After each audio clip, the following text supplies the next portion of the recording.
Histoire, il y a 2 jours de ça, un journaliste de Québec, Cogeco, donc Jean-Simon Buis, publie un petit tweet sur Twitter, bon. Et là, il dit, on a enfin découvert le poteau rose, Gaétan Barrette est un franc-maçon, Guillaume Lepage est un franc-maçon, et Bernard Drinville est un franc-maçon. Là, je fais comme, oh boy, je suis un franc-maçon, mais je le savais même pas. Et là, si vous aviez vu ça, la réaction que ça a suscité, parce qu'il y avait un paquet de monde qui avait l'air de penser que je l'étais franc-maçon, puis que j'étais comme dans le complot, moi là. Fait que là, on va aller rejoindre le journaliste qui a comme débuté tout ça, Jean-Simon Buis, journaliste Cogeco à Québec. Bonjour, Jean-Simon. Salut, Bernard. Bon, parce que toi, là, d'une certaine manière, tu as comme infiltré ce groupe.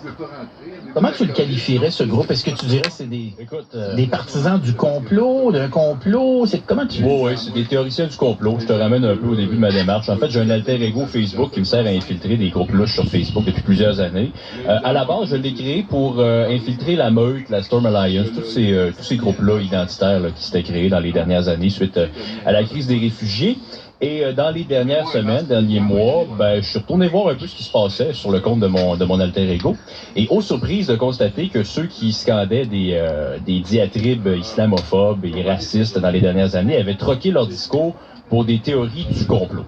Alors, je me suis mis à rentrer dans à peu près tous les groupes qui existent maintenant. À la ligne d'impôt Québec permettra à nos clients pour infiltrer la Meute, la Storm Alliance, tous ces groupes-là identitaires là, qui s'étaient créés dans les dernières années suite à la crise des réfugiés. Et dans les dernières semaines, derniers mois, je suis retourné voir un peu ce qui se passait sur le compte de mon alter ego.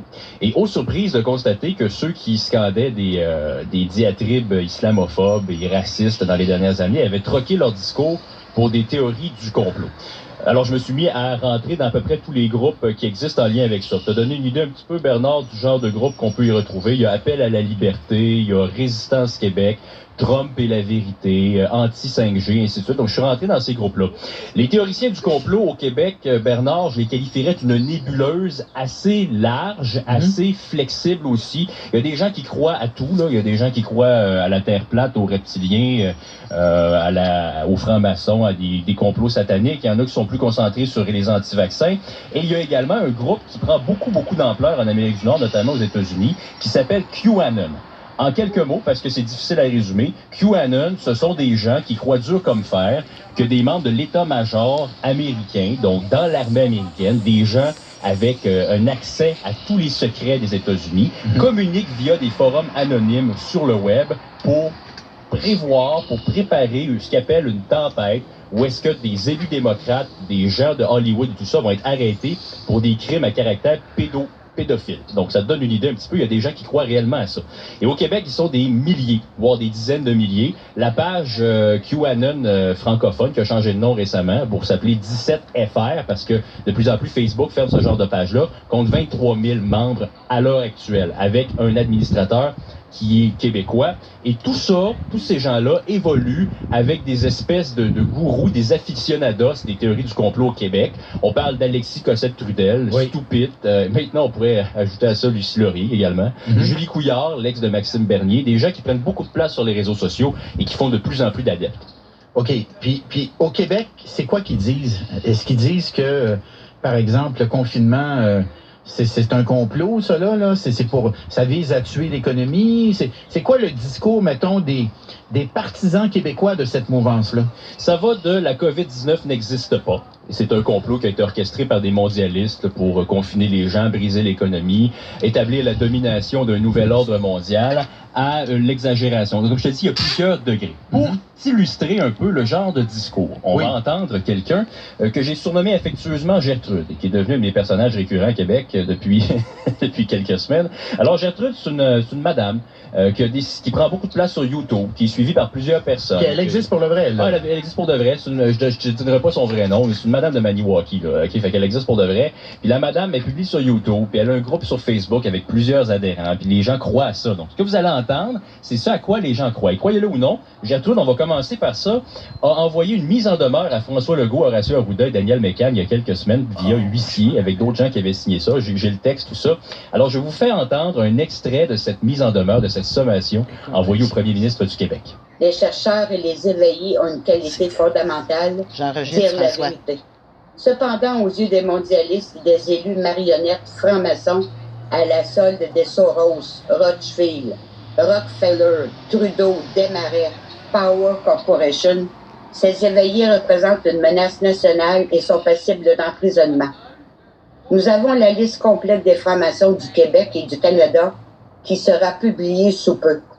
Le peuple refuse d'être gouverné par ces pervers sataniques, ces pédocriminels qui kidnappent nos enfants pour les immoler sur l'autel de leur bassesse.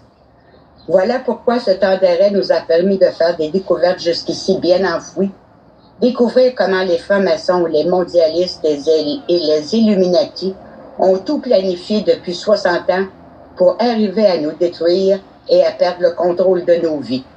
Alors voilà, Bernard, c'est un plan qui a été orchestré depuis des décennies. Oui, 60 ans. Et puis sur la liste des francs-maçons, là, oui, écoute, tout ce qui est un peu connu au Québec s'y retrouve, là. Absolument. Beaucoup d'anciens politiciens, évidemment, beaucoup, mais beaucoup aussi d'artistes, d'anciens animateurs de radio qui ont occupé des postes d'animateurs, notamment ici au 98.5. Évidemment des athlètes, par exemple Patrick Roy, Mario Lemieux, Wayne Gretzky, seraient des francs-maçons. En médecine, il y a des médecins très connus qui seraient des francs-maçons, des juges comme le juge Gomery, ce serait un franc-maçon, Roméo Dallaire, ça serait... Écoute, c'est un petit peu délirant, là. Bon, un petit peu, puis c'est au point où tu te sens quasiment cheap de pas faire partie de la liste des francs-maçons quand t'es pas sur la liste, tellement qu'il y a de monde qui sont enlevés ici maintenant. Et bon. Écoute, les gens croient réellement à ça, et c'est ça qui est inquiétant. Je t'en fais entendre encore un peu de Gertrude, parce que une autre des théories du complot qui revient beaucoup, c'est la fameuse 5G. Alors voici ce que Gertrude pense de la 5G.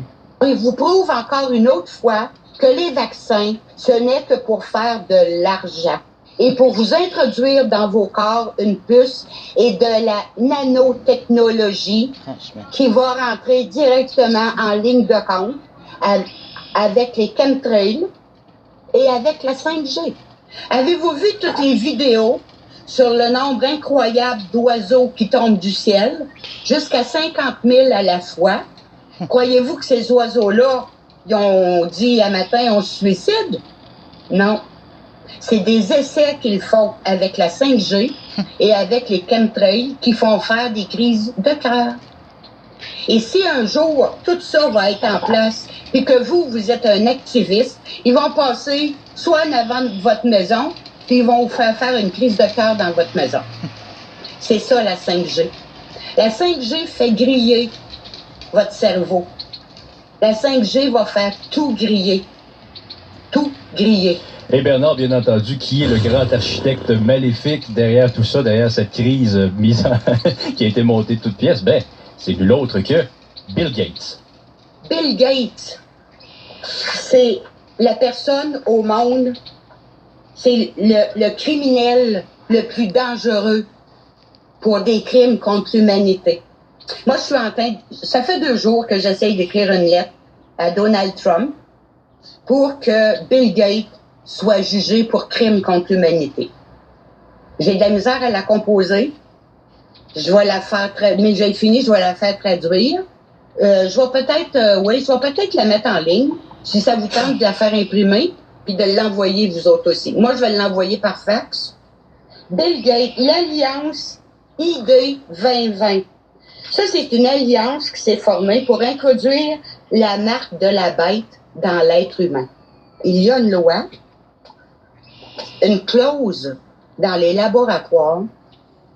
Les compagnies de laboratoire ont une clause dans tous leurs contrats qui dit qu'aussitôt qu'un être humain est vacciné, il appartient au laboratoire. Fait qu'il peut arriver chez vous, un laboratoire peut arriver chez vous et dire on a besoin de quelqu'un pour faire des tests de laboratoire. Ils ont le droit de vous amener. C'est rendu là. Et je parle pas à travers mon chapeau. Les boboy. C'est le délire total, mais c'est important, Jean-Simon, avant de se laisser, de réitérer que si c'était juste une dame qui parle tout seul dans le désert, on se donnerait pas la peine d'en parler. Là. Exact. Moi, si je décide de l'amener dans l'émission, c'est parce que j'ai vu cette semaine à quel point ils sont capables de s'organiser, ils fonctionnent en réseau, et ils sont beaucoup plus nombreux que je le pensais. Absolument. Et la contagion, Bernard, présentement, ne se fait pas juste via le virus de la COVID-19. Les réseaux sociaux contribuent beaucoup à ça. Absolument. Jean-Simon Buis, journaliste Cogeco, merci. Ça fait plaisir. Après la pause, Christian Page. OK?